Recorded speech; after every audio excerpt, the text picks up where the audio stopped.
à l'encontre de la doctrine du baptême. Et évidemment, ça n'est pas vrai. On n'est pas un ver de terre tant qu'on n'est pas baptisé. On est une trinité avec une dignité divine puisqu'on est habité par le divin, dès le départ.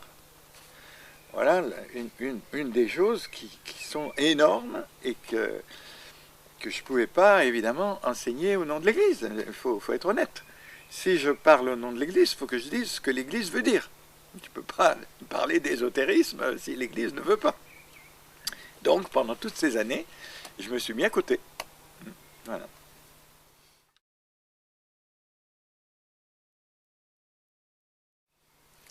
Ben, l'homme est le Fils unique de Dieu.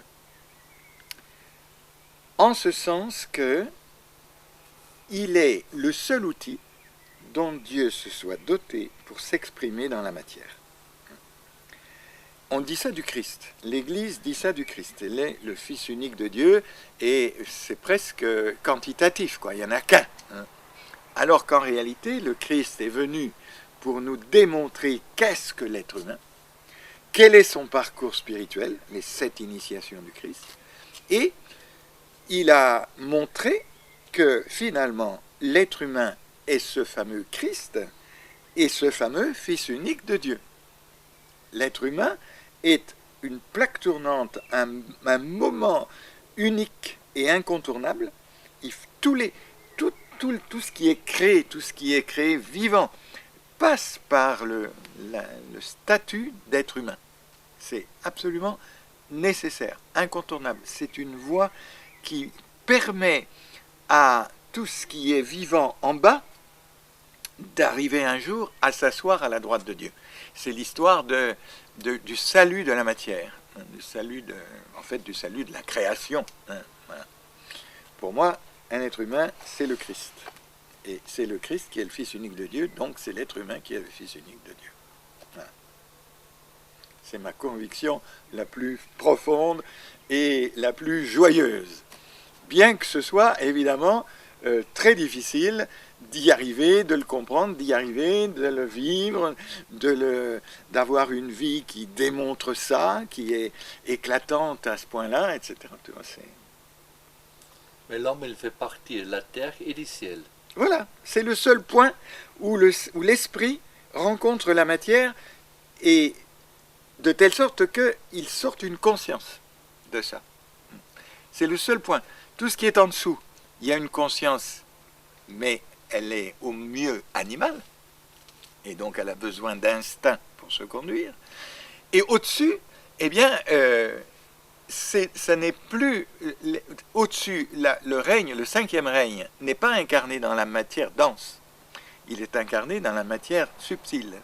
Donc c'est le seul point où la matière dense est vraiment habitée de manière vivante par l'esprit. Et le témoin, c'est la conscience. Et c'est la conscience qui fait évoluer. Et d'après le tibétain, le système solaire dans lequel nous sommes actuellement est dévolu uniquement au progrès de la conscience. Tu es dans le système solaire. Et dans le système solaire, tu es là dans un devenir, un itinéraire. Le système solaire n'est que de 4e niveau, c'est-à-dire qu'il a besoin encore de la matière pour exprimer le divin. Plus tard, 5e niveau, 6e niveau, il n'aura plus besoin de la matière dense. Donc c'est une étape que nous franchissons avec le plus de conscience possible, en ayant surtout en tête que nous sommes une cellule d'un corps plus grand, le corps vivant du Logos, et dans ce corps vivant, nous avons la même responsabilité, la même fonction qu'une cellule active et consciente.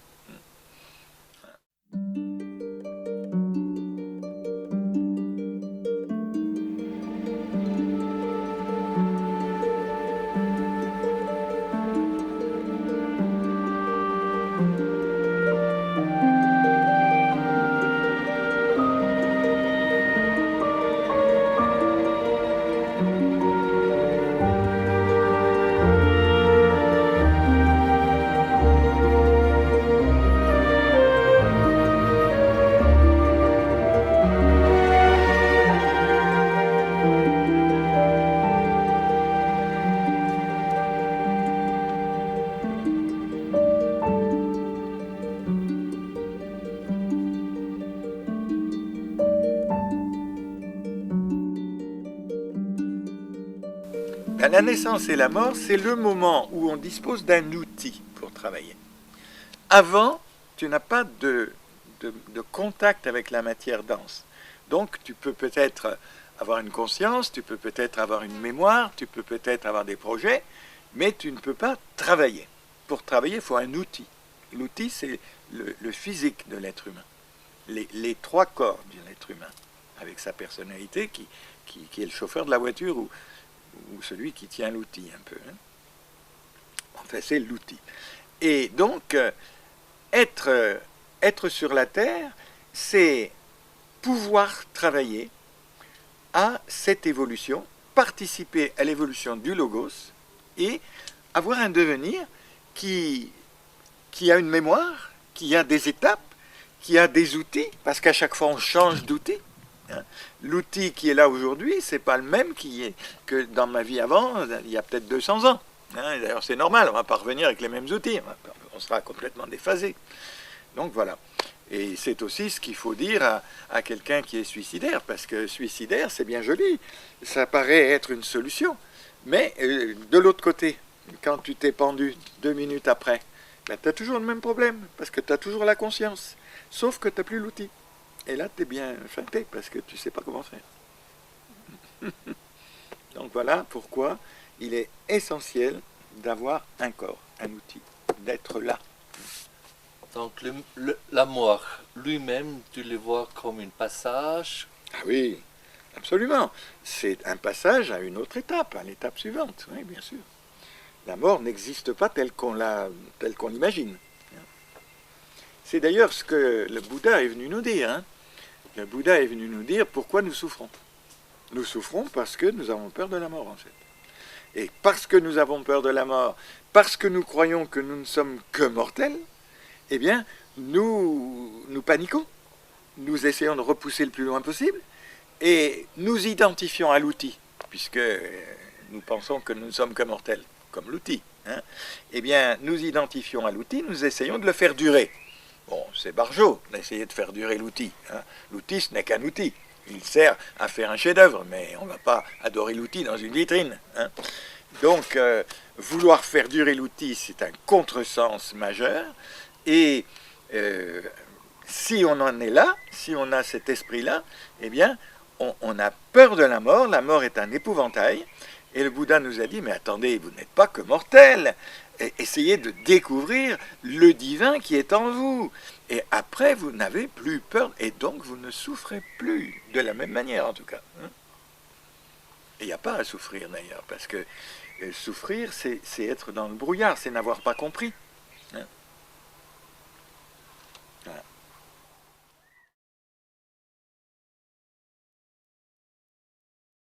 Alors la voiture, ce sont les 3 corps, ou les 4 si on veut, en comptant le corps physique. Physique dense, éthérique, émotionnel et vital, et mental. Ça, c'est le quaternaire de la Terre. Symboliquement, c'est le carré. Et le chauffeur de la voiture, c'est la personnalité.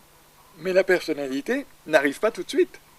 Pendant très longtemps, pendant le début de l'évolution, le chauffeur de la voiture, si on peut dire, à ce moment-là, c'est pas vraiment le chauffeur, c'est l'émotionnel. C'est l'émotionnel qui entraîne la barque. Ou si tu veux, si tu prends l'exemple du cocher avec 3 chevaux, c'est le cheval de l'émotionnel qui emmène tout. Mais il arrive un moment où on aligne les 3 corps, où on assagit les 3 chevaux, et où on maîtrise un peu les choses, et c'est là qu'apparaît la personnalité, avec son type, avec son rayon, comme dirait le maître tibétain, son énergie cosmique qui la façonne. Et il y a tout alors, la personnalité est égocentrée, parce qu'il faut qu'elle soit égocentrée pour 2 raisons. Hein. Il faut qu'elle soit égocentrée pour se rendre compte qu'elle existe en tant qu'entité séparée. Et la raison encore plus profonde, c'est que l'entité qui va s'y exprimer, l'esprit qui est là, il est aussi individualisé. C'est une monade. C'est une entité individualisée. Donc elle a besoin, pour s'exprimer correctement, de rencontrer en bas une entité individualisée qui est la personnalité au départ. Donc c'est les 2 raisons qui font qu'on a absolument besoin de l'égocentrisme comme une pédagogie de jeunesse Mais après, il faut s'en séparer, il faut le dépasser, parce que l'égocentrisme, par définition, par nécessité, il est séparatif. Donc là, ça bloque, ça coince, et ça va coincer pendant des vies et des vies, avant qu'on ait compris ça. Et que tout ce qu'on est, tout ce qu'on ambitionne, tout ce qu'on veut, eh bien, on doit le mettre au service du tout, entrer dans le tout, avoir conscience qu'on est finalement de toute façon dans le tout. Tant qu'on ne le sait pas, c'est dommage, mais on y est quand même. Hein. Et le progrès spirituel, c'est ça.